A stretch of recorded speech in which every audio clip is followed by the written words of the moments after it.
গফরগাঁও ওলামা ঐক্য জোটের উদ্যোগে আজকের এই বিক্ষোভ সমাবেশের সম্মানিত সভাপতি, উপস্থিত হেফাজত নেতৃবৃন্দ এবং সুধী সমাজবৃন্দ, আপনাদের উদ্দেশ্যে একটি কথা আপনাদেরকে স্মরণ করে দিতে চাই। এই যে অন্তর্বর্তীকালীন সরকার নারী নীতিমালা প্রণয়ন করেছে, সম্পূর্ণ কোরআন সাংঘর্ষিক নারী নীতিমালা, কথা দিতে সংগ্রামী তৌহিদি জনতা 2006 সালের পর মঈনুদ্দিন ফখরুদ্দিনের আমলে কোরআন 11 জারি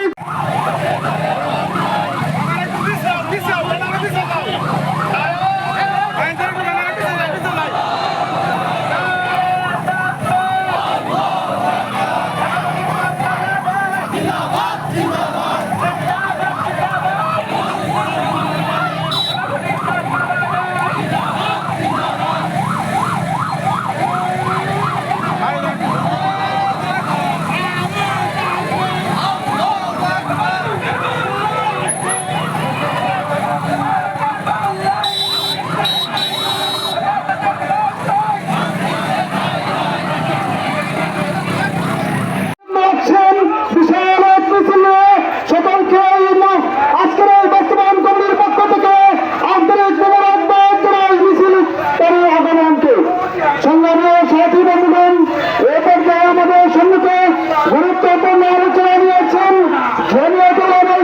সম্মানিত নেতা আব্দুল্লাহ মামুন। সম্মানিত উপস্থিতি, আজকে ভারত নিয়ে কথা বলতে হচ্ছে। আজকে এই মুহূর্তে সরকার সেই সংসদ বিশিষ্ট সরকারকে এই নারী নীতিমালা থেকে পিছিয়ে হটতে আমরা বাধ্য করেছি, ঠিক কিনা বলেন? বর্তমান সরকার সংসদীয় সরকার, বর্তমান সরকার অন্তর্বর্তীকালীন সরকার, আমরা যেহেতু সংসদ বিশিষ্ট সরকারকে কিছু হতে বাধ্য করেছে, এখনো আমরা এই সরকারকে এই আইন বাস্তবায়নে আমরা পিছু হতে বাধ্য করবো ইনশাআল্লাহ। করা হয়েছে, সতর্ক করতে চাই, এই নারী নীতিমালা যদি আমার এই দেশে বাস্তবায়ন করার চেষ্টা করা হয়, সাবধান, পশ্চিম কালতা সম্ভব হবে না। আজকে ঘাম দিয়েছি, ভবিষ্যতে আমরা রক্ত দিতে প্রস্তুত।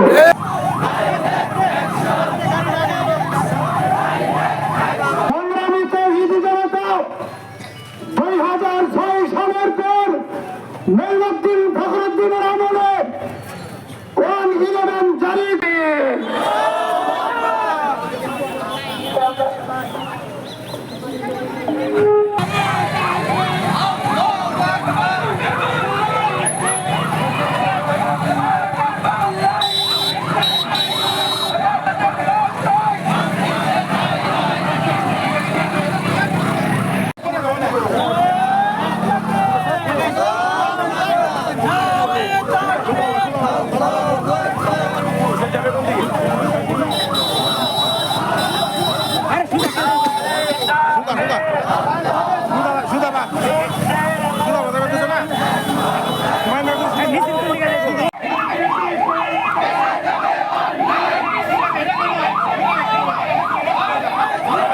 ওই নারী সংস্কার কমিশন অনতিবিলম্বে বাতিল করতে চাই।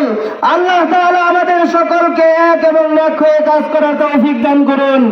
সরকার সেই সংসদ বিশিষ্ট সরকারকে এই নারী নীতিমালা থেকে পিছিয়ে হটতে আমরা বাধ্য করেছি, ঠিক কিনা বলেন? সঙ্গে জিহাদ করি, ভারতের মুদির বিরুদ্ধে আমরা জিহাদ করি, কিন্তু সেই সুযোগ নাই। এজন্য আমরা গায়ের খাম ধরে রাস্তার মধ্যে নেমে আমরা প্রতিবাদ জানাতে চাই যে তাদের এই ডান্সারকে এবং তাদের নীতিকে আমরা ঘৃণা এবং নিন্দা জানাই, এবং তাদেরকে আল্লাহ যদি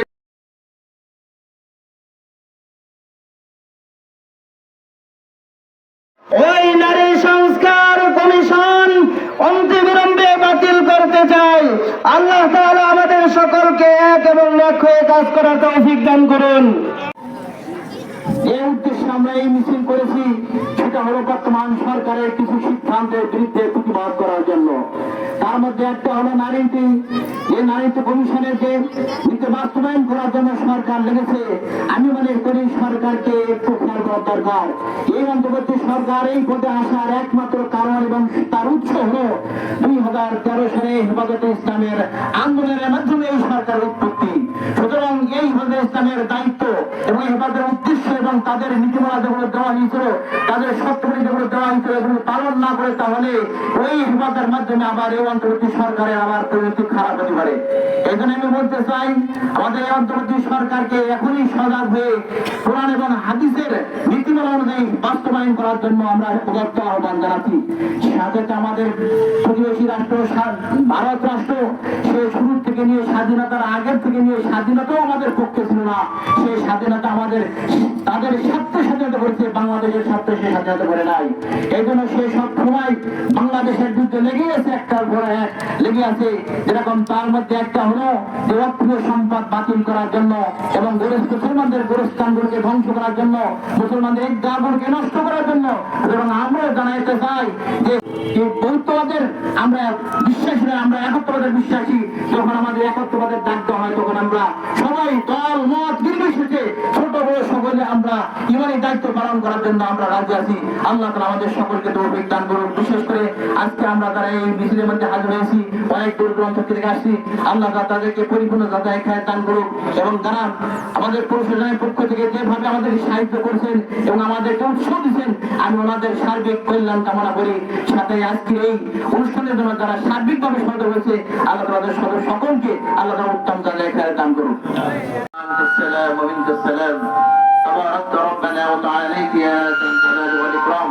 أي رب العالمين এই কঠিন রোদের মধ্যে আমরা আল্লাহ আমরা আপনার দিনের দায়িত্ব পালন করার জন্য বাইরে হয়েছি, ইমানের দায়িত্ব পালন করার জন্য এই কঠিন রোদের মধ্যে আমরা খাম ধরেছি।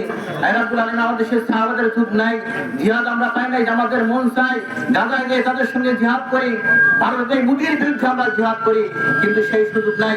এজন্য আমরা গায়ের খাম ধরে রাস্তার মধ্যে নেমে আমরা প্রতিবাদ জানাতে চাই যে তাদের এই ক্যান্সারকে এবং তাদের নীতিকে আমরা ঘৃণা এবং নিন্দা জানাই এবং তাদেরকে আল্লাহ